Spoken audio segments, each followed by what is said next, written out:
Hello friends, मैं रंजना और आज हम बात करेंगे कि जो डायबिटीज़ के रोगी होते हैं, जो शुगर के पेशेंट होते हैं, उनको चावल और आलू खाना चाहिए या नहीं खाना चाहिए। अक्सर ये होता ये है कि जो भी डायबिटीज़ पेशेंट होते हैं, शुगर के रोगी होते हैं, वो अपने घटते बढ़ते ब्लड ग्लूकोज लेवल को लेकर बहुत परेशान रहते हैं और वो बहुत सारे परहेज भी करते हैं।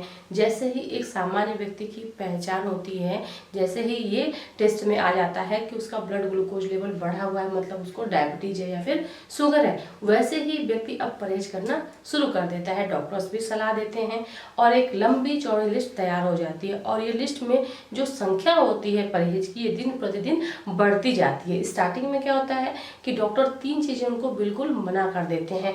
पहला तो बोलेंगे कि चीनी बिल्कुल नहीं खानी है, दूसरा चावल नहीं खाना है और तीसरा आलू नहीं खाना है।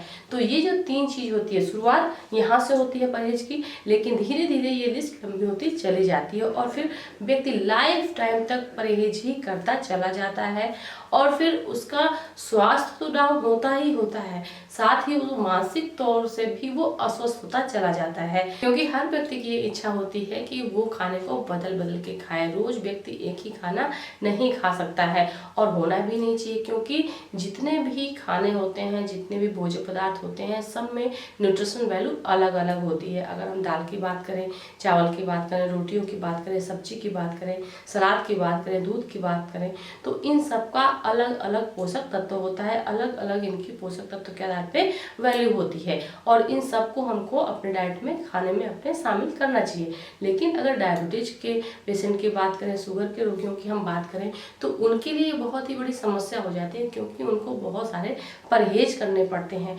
उनको अपने खाने में ऐसी चीज़ें बिल्कुल नहीं शामिल करनी होती जिनमें स्टार्च की मात्रा अधिक हो, क्योंकि अगर स्टार्च की मात्रा अधिक होगी तो इसकी वजह से ब्लड ग्लूकोज लेवल बढ़ जाएगा। तो अगर हम स्टार्च की बात करें तो स्टार्च 2 तरह का होता है, एक होता है सिंपल फॉर्म में और एक होता है कॉम्प्लेक्स फॉर्म में। तो हम अगर स्टार्च की बात करें या फिर हम कार्ब की बात करें, जिसको हम कार्बोहाइड्रेट कहते हैं, जब इनका पाचन होता है तो इससे क्या बनता है, ग्लूकोज बनता है। तो जैसे अगर कोई भी व्यक्ति है, अगर मान लीजिए वो ड्राई फ्रूट्स ले रहा है या फिर कोई सीजनल फ्रूट ले रहा है, तो इससे क्या मिला, उसको कुछ मात्रा में तो उसको स्टार्च मिलेगा ही मिलेगा और जब उसका पाचन होगा तो वो ग्लूकोज बनाएगा। तो जो वो नट्स से, ड्राई फ्रूट से स्टार्च ले रहा है, वो सिंपल फॉर्म में होते हैं। वो कैसे होते हैं, वो सिंपल फॉर्म में होते हैं और जो सिंपल फॉर्म में स्टार्च होता है, उसका जो पाचन होता है, उसका जो अवशोषण होता है, वो बहुत जल्दी हो जाता है और इस वजह से व्यक्ति का ग्लूकोज लेवल बढ़ जाता है। क्योंकि ब्लड में ग्लूकोज लेवल क्यों बढ़ रहा है, जितना हमारे शरीर को ग्लूकोज चाहिए उससे अधिक अगर बन रहा है ग्लूकोज, और जो इंसुलिन है अगर वो उसको कंट्रोल नहीं कर पा रहा है, अगर इंसुलिन का लेवल कम मात्रा में है, जैसे जो इंसुलिन होता है ये क्या करता है, यही ब्लड में जो ग्लूकोज लेवल होता है उसको कंट्रोल करने का काम करता है। लेकिन इसमें 2 कंडीशन होती हैं। एक, या तो ये इंसुलिन जो है वो कम मात्रा में बन रहा हो, अगर ये कम मात्रा में बनेगा तो ग्लूकोज को वो कंट्रोल नहीं कर पाएगा, या तो फिर हम आवश्यकता से अधिक ऐसी डाइट ले रहे हैं जिसमें ग्लूकोज बहुत अधिक मात्रा में हमारे बॉडी में बन रहा है। जैसे अगर हम बहुत अधिक ऐसी चीज़ें ले रहे हैं जिसमें कार्बोहाइड्रेट बहुत अधिक मात्रा में हो, या फिर अगर हम ऐसी चीज़ें ले रहे हैं बहुत जो मीठी चीज़ें हैं, तो उनसे भी डायरेक्ट हमको ग्लूकोज मिलेगा। तो अब ये जो भी पेनक्रियाज होता है, पेनक्रियाज जो ग्लैंड होती है, उससे जो इंसुलिन सिक्रीट होता है ये एक लिमिट अमाउंट में होता है। अब अगर हम आवश्यकता से अधिक ऐसा खाना ले रहे हैं जिसमें ग्लूकोज बहुत अधिक बन रहा है, तो अब जो इंसुलिन है ये तो एक सीमित अमाउंट में ही बन रहा है, लेकिन हम जब ग्लूकोज अधिक ले रहे हैं तो इसका सिक्रेशन भी अधिक होगा। अब वहाँ पे क्या होगा कि पेनक्रियाज धीरे धीरे इसका सिक्रेशन कम करने लगा, क्योंकि अगर कोई भी मशीन है अगर उसको हम बहुत अधिक चलाएंगे तो उसकी वजह से जो उसकी गतिशीलता होती है, उसके कार्य करने की क्षमता होती है, उस पर तो प्रभाव पड़ेगा ही पड़ेगा। तो इसी तरह से हमारी जो पेनक्रियाज ग्लैंड होती है, जो पैनक्रियाज ग्लैंड होती है जहां से इंसुलिन निकलता है, तो जब इंसुलिन का अधिक मात्रा में सिक्रेशन होगा तो धीरे धीरे जो पैनक्रियाज है ये भी इंसुलिन कम मात्रा में बनाने लगेगा, क्योंकि इसके ऊपर आवश्यकता से अधिक क्या पड़ रहा है, लोड पड़ रहा है। किस वजह से पड़ रहा है, हमारे खाने की वजह से पड़ रहा है। हम अधिक मात्रा में मीठी चीजें ले रहे हैं, अधिक मात्रा में कार्बोहाइड्रेट वाली चीजें ले रहे हैं, तो अब उसका हमारे बॉडी में, हमारे ब्लड में एक बैलेंस करने के लिए जो ब्लड ग्लूकोज है उसको कंट्रोल करने के लिए पेनक्रियाज को अधिक इंसुलिन सिक्रीट करना पड़ रहा है और इस वजह से धीरे धीरे जो पेनक्रियाज होता है वो कमजोर होने लगता है।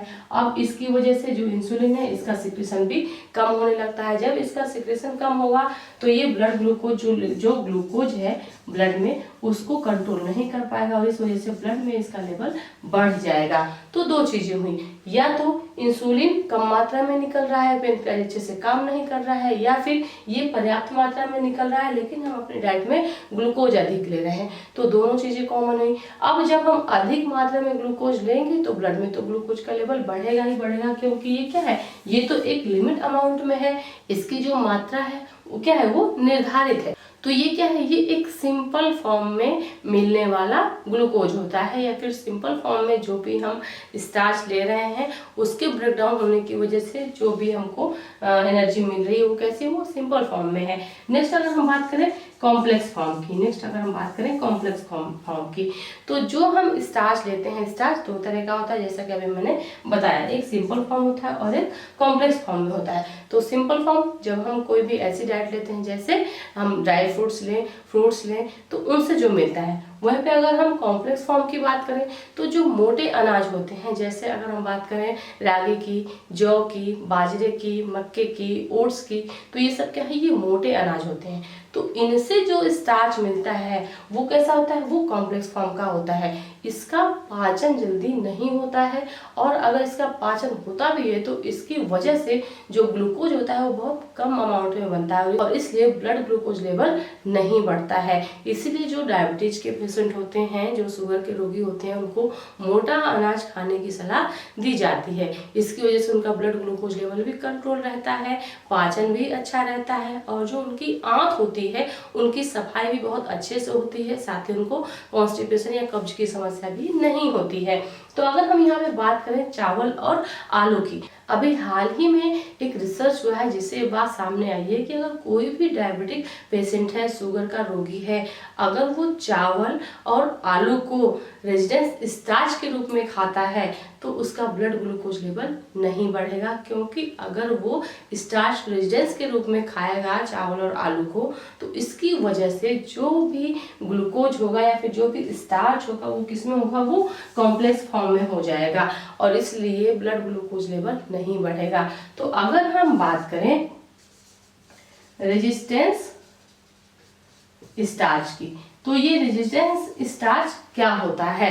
रेजिस्टेंस स्टार्च का मतलब होता है कि किसी भी खाने को पकाने के बाद जब हम उसको तुरंत ठंडा करते हैं तो उसमें जो स्टार्च होता है उसमें रेजिस्टेंसी डेवलप हो जाती है और इस वजह से जब उसका पाचन होता है तो जो उसमें स्टार्च होगा वो किस फॉर्म में होगा, वो कॉम्प्लेक्स फॉर्म में होगा। तो ये जो रेजिस्टेंस स्टार्च होता है ये एक ब्यूटायरेट की तरह काम करता है।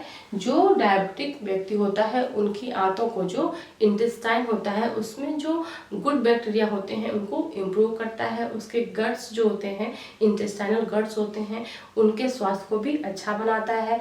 साथ ही जो उसके पाचन की प्रक्रिया होती है उसको भी अच्छा बनाता है, जिस वजह से व्यक्ति का जो हेल्थ होता है, जो स्वास्थ्य होता है, उस पर भी इसका प्रॉपर अच्छा प्रभाव, अच्छा रिजल्ट देखने को मिलता है। और जो इस तरह का स्टार्च होता है ये शुगर को पचाने में हेल्पफुल होता है। इसकी वजह से जो ब्लड ग्लूकोज लेवल होता है वो स्पाइक नहीं होता है, वो बढ़ता नहीं है। तो अगर हम चावल और आलू को खाने की बात करें तो अगर कोई भी व्यक्ति डायबिटिक है तो वो चावल को किस तरह से खा सकता है? वो जो भी चावल है, चाहे वो ब्राउन राइस हो, चाहे वो व्हाइट राइस हो, चाहे वो रेड राइस हो, उसको वो पकाए और पकाने के बाद फिर उसको ठंडा करे। ठंडा करने का मतलब कि वो उसको रेफ्रिजरेटर में रख दे। नॉर्मल फ्रिज आजकल सबके घर में होता है, तो चावल को पकने के बाद उसमें फ्रिज में रख दीजिए। जब चावल बिल्कुल ठंडा हो जाए तो आप उसको खा सकते हैं, क्योंकि चावल पकने के बाद जब हम उसको फ्रिज में ठंडा कर लेते हैं तो फिर उसमें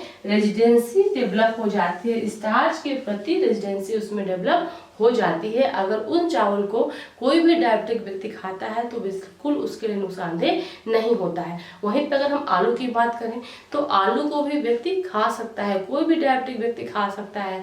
बस जब भी आपको आलू खाना हो, किसी भी फॉर्म में खाना हो, जैसे अगर आपको आलू की सब्जी खानी है, आलू के पराठे खाने हैं, आलू की भुजिया खानी है या फिर आलू के चिप्स खाने हैं, तो आप आलू को छिलके सहित आलू को उबालिए और उसके बाद उसको फ्रिज में रख दीजिए। जब बिल्कुल ठंडा हो जाएगा आलू तो फिर आप उसको प्रयोग कर सकते हैं। उसकी वजह से आपका ब्लड ग्लूकोज लेवल बिल्कुल भी नहीं बढ़ेगा, क्योंकि आलू पकने के बाद जब उसको आप फ्रिज में रखेंगे तो उस दौरान उसमें क्या होगा, रेजिडेंस स्टार्च बन जाएगा, डेवलप हो जाएगा और इस वजह से ये आपके लिए नुकसानदेह नहीं होगा बल्कि आपके स्वास्थ्य के लिए फायदेमंद होगा। तो एक लाइन में अगर हम देखें कि जो रेजिडेंस स्टार्च है ये क्या है, तो रेजिडेंस स्टार्च ग्लूकोज का ही एक फॉर्म है, लेकिन क्या है, ये जटिल फॉर्म है, मतलब ये कॉम्प्लेक्स फॉर्म है। इसको पचने में समय लगता है, या फिर यूं कहें कि इसका पाचन बहुत ही धीमी गति से होता है या फिर बहुत कम होता है और इसी वजह से व्यक्ति का ब्लड ग्लूकोज लेवल नहीं बढ़ता है। और साथ ही मैंने बताया कि अगर डायबिटिक व्यक्ति मोटे अनाज का सेवन करता है तो उसमें फाइबर भी बहुत अधिक मात्रा में रहता है।